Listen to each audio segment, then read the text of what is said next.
So let's say we have a pin joint over here, a roller in the middle, and 1,000 Newton force applied at the end at an angle of 45 degrees.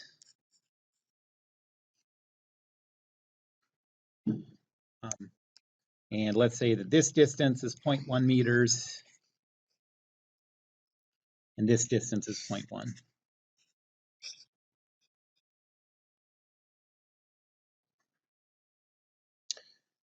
We're going to ignore the weight of the beam.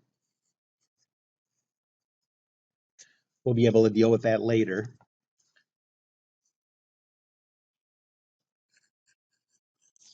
What are the tension, shear force, and bending moment as functions of x?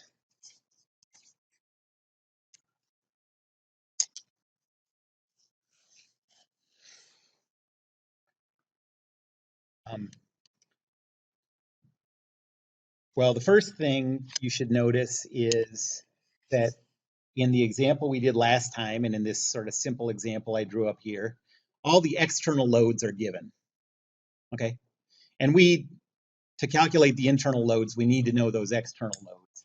So what changes here is you have to solve a rigid body statics problem before you can even get into doing the cuts and calculating the internal loads.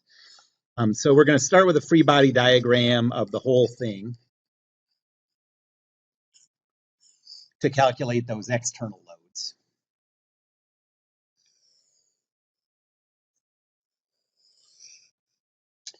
Over here, there's an unknown force vector. I'll call that RA. Here, there's a vertical force. I'll call that RB. That one's just a scalar.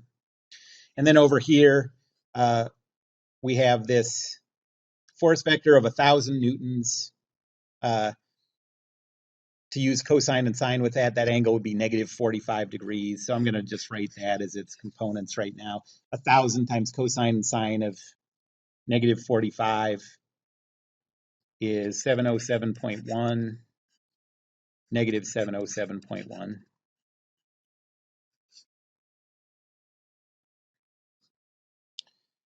And you can write out rho, force, moment, and do it that way. But like usual with these horizontal beams, saves a lot of time, and it's not too complicated to just think about one by one, what's the moment arm, what's the direction of rotation, and just do the moments that way. So that's how I'm going to do this. So Newton's second law for this one says RAX, RAY plus 0 RB plus 707.1 negative 707.1 is equal to zeros. And then the moment equation, I'm going to use the left as my about point. There's no force vector produced by the RA vector. That's at the about point. And then RB, what's the moment arm for RB? 0.1, yep. So we have a moment arm of 0.1, a magnitude of force RB, and now you just have to think about which direction that force would make it rotate around the about point, clockwise or counterclockwise. Counter, so this is going to be positive. And now the 707, negative 707, the only one that's going to produce a moment there is the vertical one. It has a moment arm of 0.2, magnitude of 707.1. And at the downward force of 707.1, you know, negative 707.1. So would a downward force there make it rotate clockwise or counterclockwise? No, try again. Yeah. Oh, yeah, negative, down, right. People always get it right on the second try. Okay, so now we can solve this system. We get that RB is equal to 1414.2, I think. And then substitute that in to Newton's second law. And you get RA is equal to negative 707.1 for X and negative 707.1 for Y.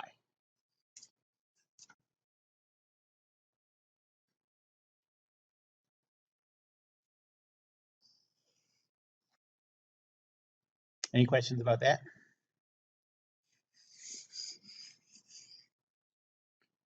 Okay, so now let's see what we have. So we have this beam. Over here we have this force vector of negative 707.1, negative 707.1, and then an upward force here of 1414.2, and then a force over here of positive 707.1, negative 707.1.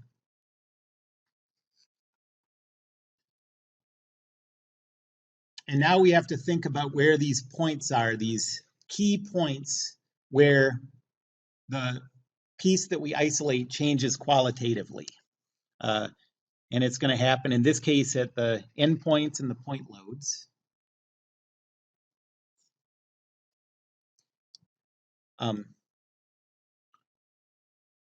In this case, there are 3 key points. And that means 3 minus 1 equals 2 cuts.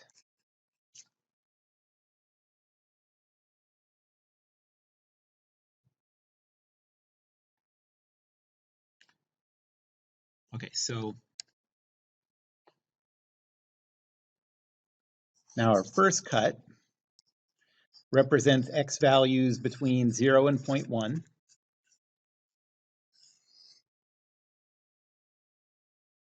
And we're going all the way from the left endpoint.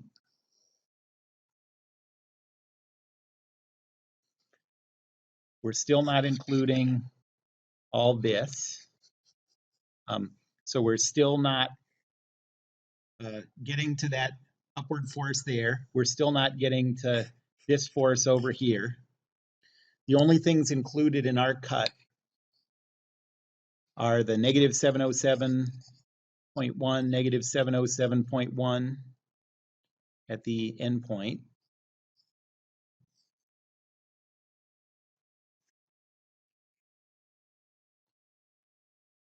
And the internal loads.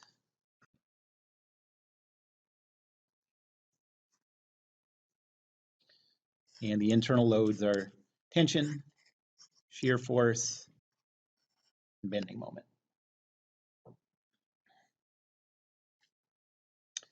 Newton's second law says negative 707.1, negative 707.1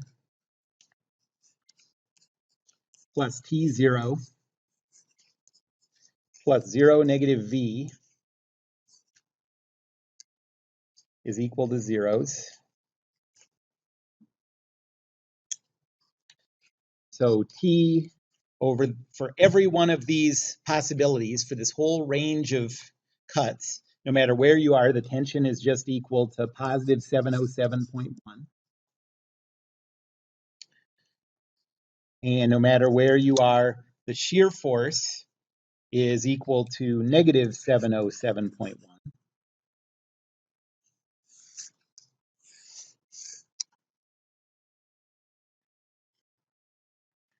And now we'll go to the moment equation.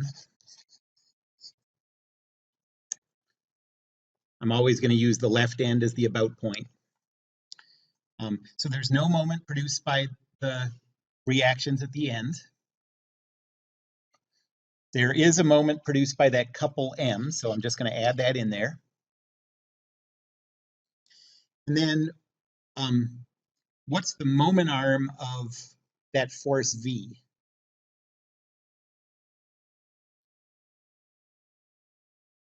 So remember that we're doing this for an arbitrary cut of length X. And so the moment arm, wherever our cut is going to be X. Okay, so we're going to have a moment arm of X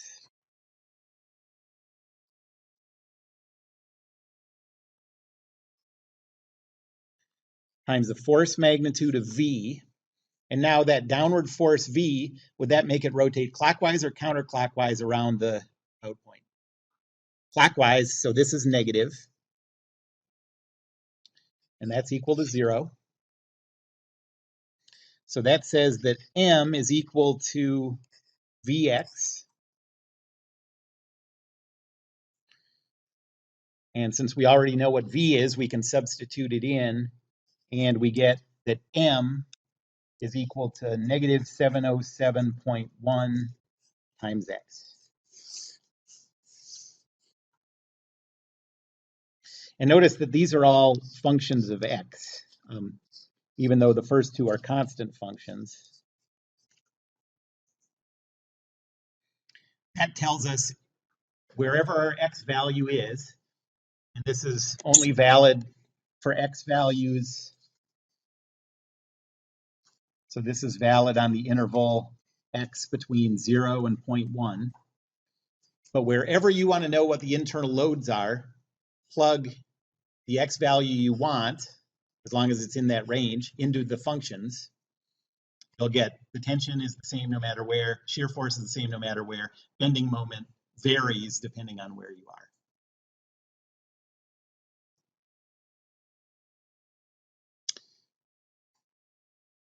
But that general cut didn't represent the whole beam, because it didn't represent the parts that have the 1414 inside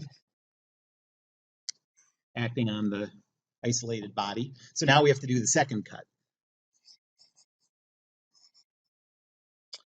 And this is going to be valid for X's between 0.1 and 0.2, not including the endpoints.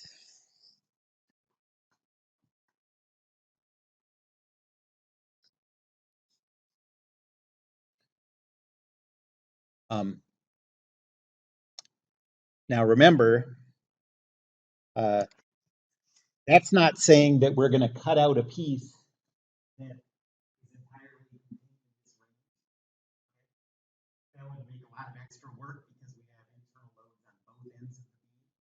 So we're going to start all the way at the left end of the beam, like we've done in every example so far, and go up to a X value that's between 0.1 and 0.2. So our general cut is going to look something like this. It's going to go all the way from this end to somewhere. It's still going to leave out this stuff.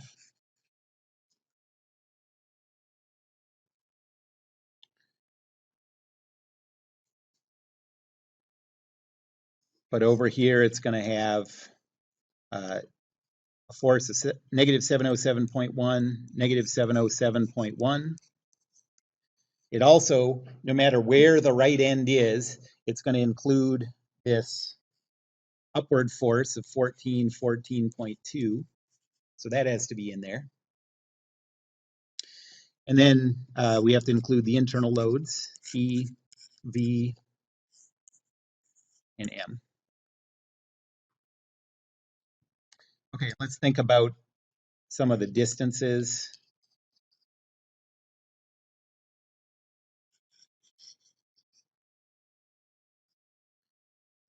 Well, this distance is X. The only difference from before is now X can take on a different set of values. And what's this distance from the left end to where that 1414 is applied? That's still 0.1, yep.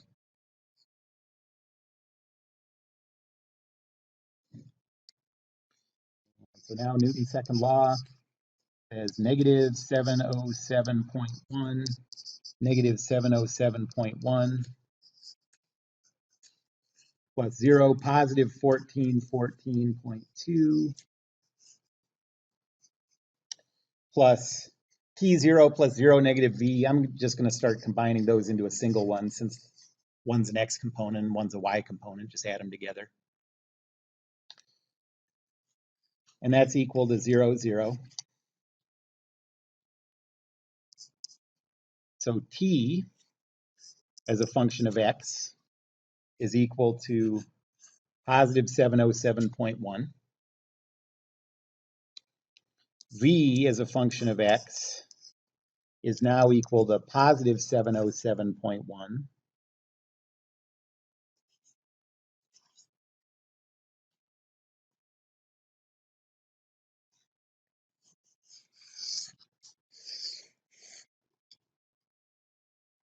And now the moment equation,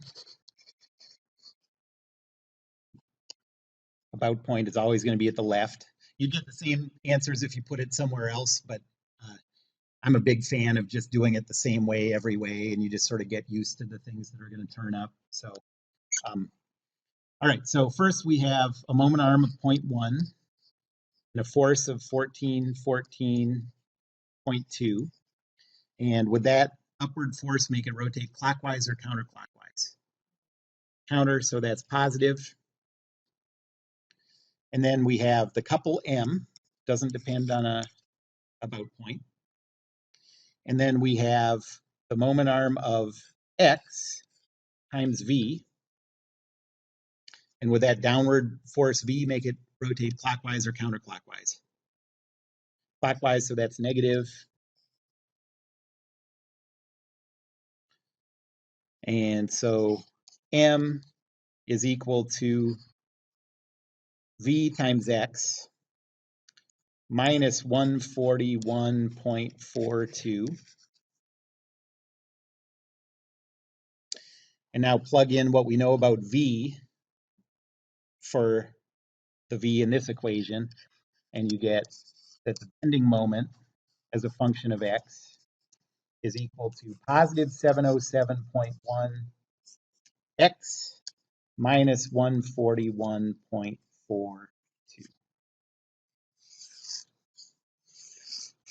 And these different functions are valid for a different set of X's. This is valid on the X interval from 0.1 to 0.2.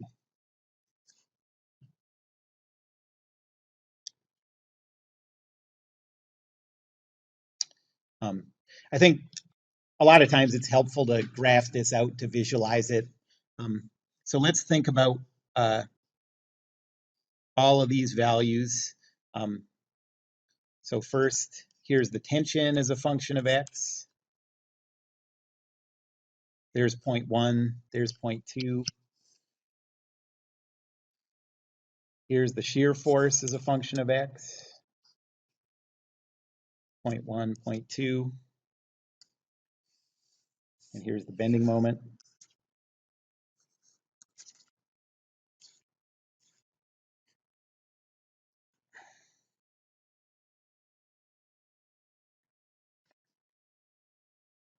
Okay, so for that first interval, for X between 0 and 0.1, the T function is 707.1 positive.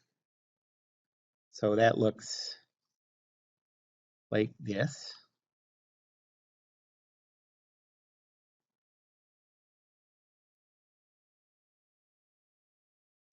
And then on the second interval, the T function, oh, it stays the same. So this one's just constant the whole way.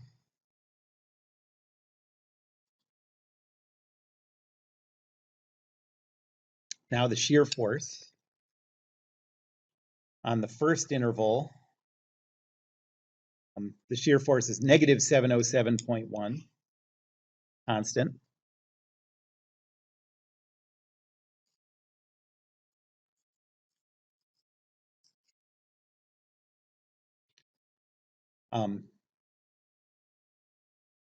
On the second cut, it's positive 707.1, so it makes a jump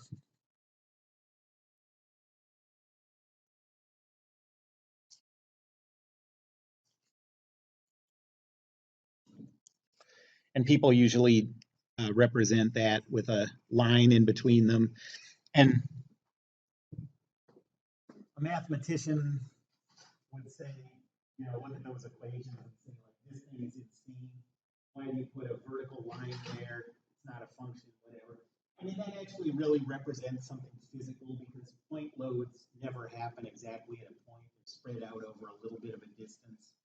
So what you'd really get, if you were able to measure this exactly for a pretty concentrated force, is it would go like this until it got to this little distributed load, and then there'd be a pretty steep but soft transition from here to there. So it looks something like that. Okay.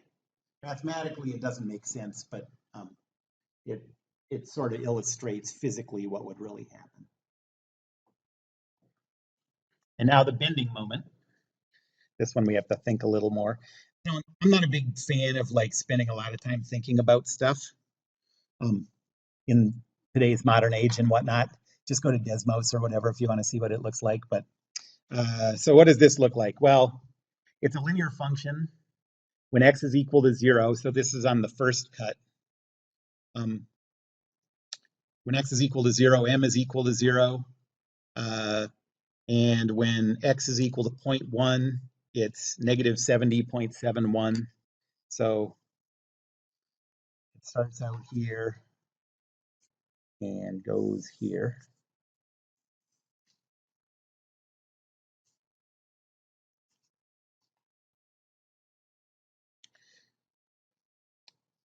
And now this next one is also a linear function.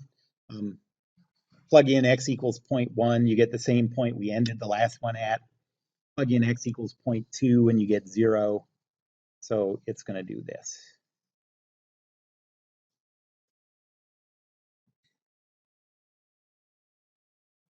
All right, so what does this tell you about this beam? So you're making this beam out of steel or something, and the loads represent the application it's going to be in.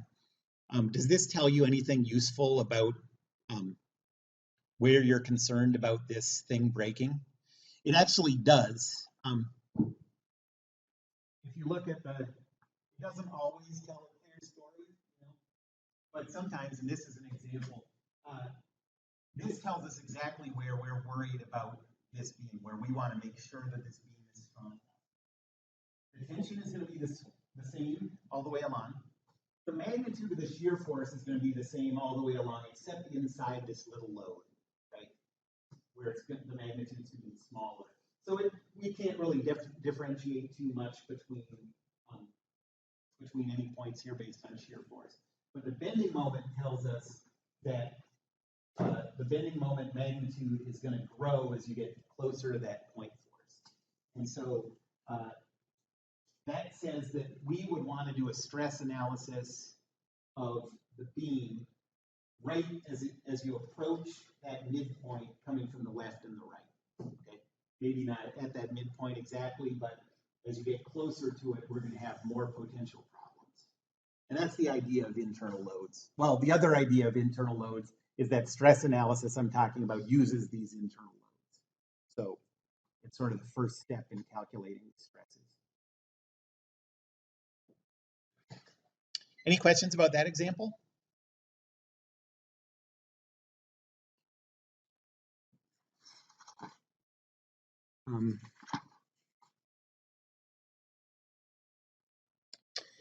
And so notice, I'm just going to write this one time. I'm not going to do this every time, but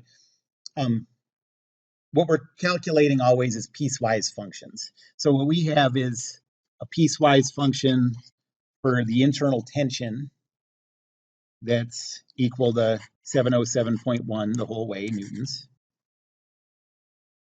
A piecewise function for the shear force that's equal to negative 707.1 for x from 0 to 0.1, and positive 707.1 for x from 0.1 to 0.2.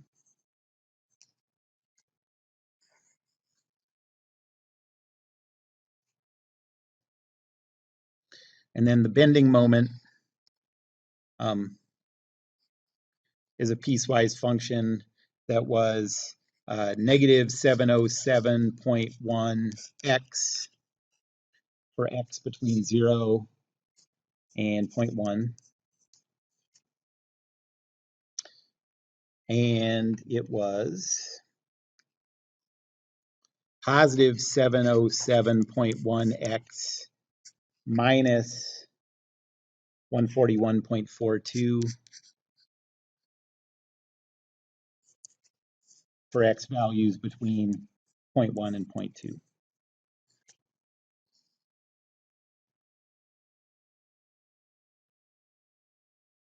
Anyone remember what, so those are piecewise functions.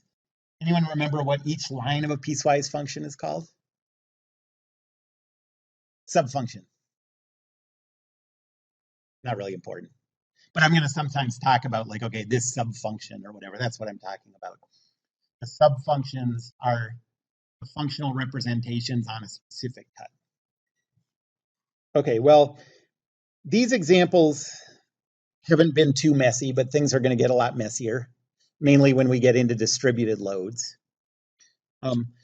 So it's nice to have some checks you can do to evaluate your work, look back and see that can maybe help you find mistakes that you've made. So here are 5 relationships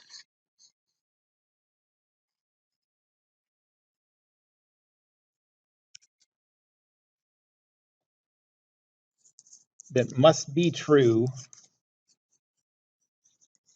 between internal loads. 5 relationships between internal loads that must be true would have been better. Between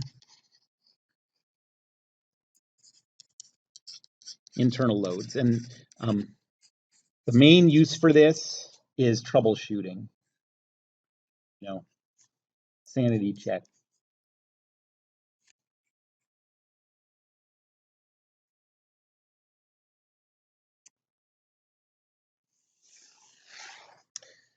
The first 2 are derivative relationships.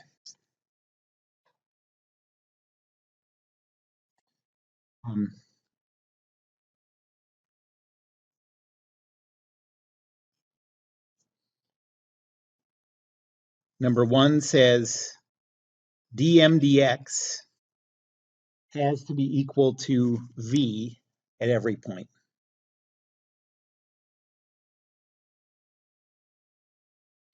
So go back to the functions for the bending moment and take the derivative with respect to x and compare it to v. For the first cut, dm dx is negative 707.1, and that gives us our v function. So that works. The second cut, dm dx is positive 707.1.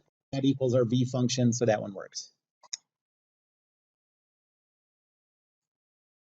Second relationship, well, we haven't seen distributed loads yet, but it says that dm dx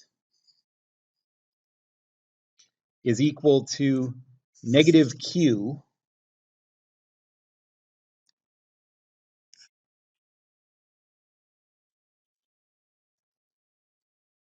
where q, we can think of it as q of x. Q is a function representing the downward distributed load.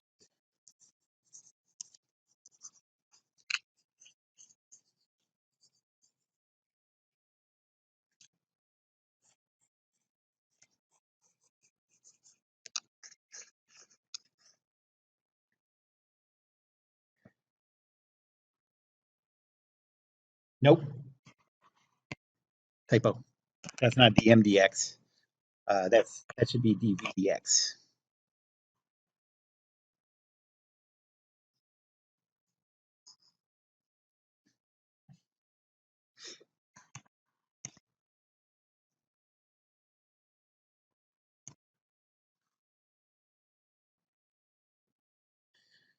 Well, we don't have a distributed load. What would you guess is the function representing the distributed load in this problem? 0. Yeah, the distributed load is 0 for every x value. So look at the shear force for cut 1. It's constant. Derivative of that is 0. For cut 2, derivative of v with respect to x is 0, so it works out. Okay. Now, the next 3 tell us some stuff about the endpoints. So the third one says, at an endpoint,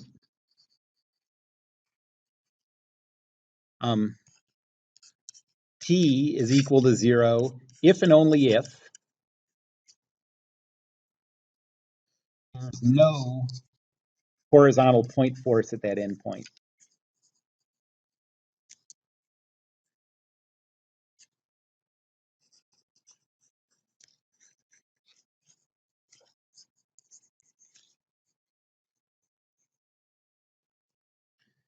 So let's look at the endpoint.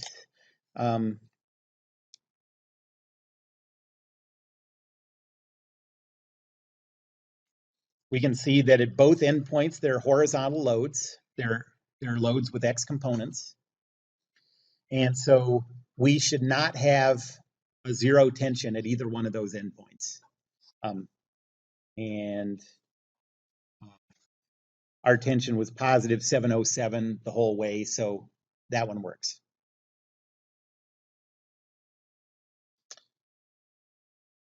The next 2 are very similar. So number 4 says, at an endpoint, v is equal to 0 if and only if. What do you think this is going to be? What? Right.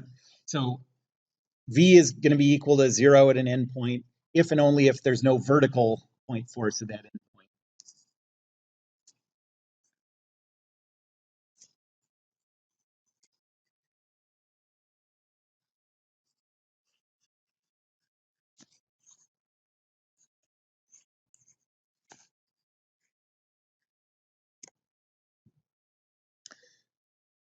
Both endpoints have vertical point forces too, and so the shear force has to be non-zero at both endpoints, and it was, so that one works. And then the last one, can anyone guess what this one's going to be? Yeah. So at the endpoint, the bending moment is equal to 0 if and only if there's no point couple at the endpoint.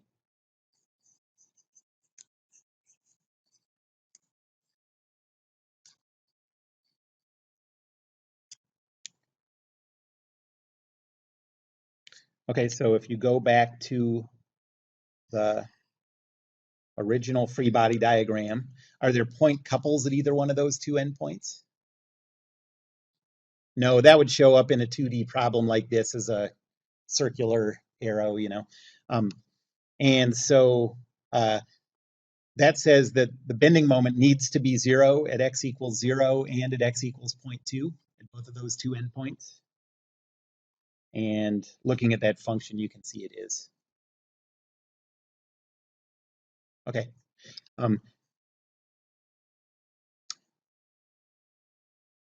I always do those derivative checks. I'm not sure if I always do these, but it's nice to know it's there, you know, depending on how important it is to you to get this problem right. A lot of times these 5 checks can help you find mistakes.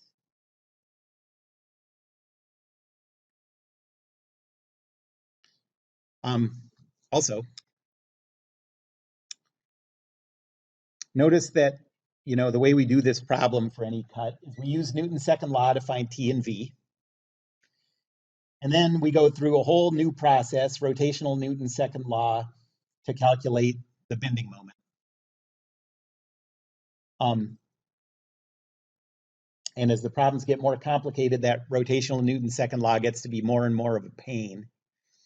So maybe now or maybe later, it would occur to you like, oh, could we get away without ever using the moment equation? calculate v, and then just integrate v with respect to x to get the bending moment. You see what I'm getting at? And just skip doing the moment equation altogether. Just use, if we know that's the derivative relationship. And there is something to that. It's not really any easier. It's not particularly harder, but the reason that it's not quite as simple as that is every time you integrate, you have a constant of integration. And you have to match up that constant integration with the end conditions, in order to come up with your function. So like, for example, let's look at this second cut. Say we had just come up with this function v of x, and now we integrate that to come up with the bending moment. We would get the integral of v dx is equal to 707.1x plus c. And what's that c? We'd have to figure out a way to come up with the fact that c is equal to negative 141.42. So that's the only reason that you don't just automatically use that. Okay.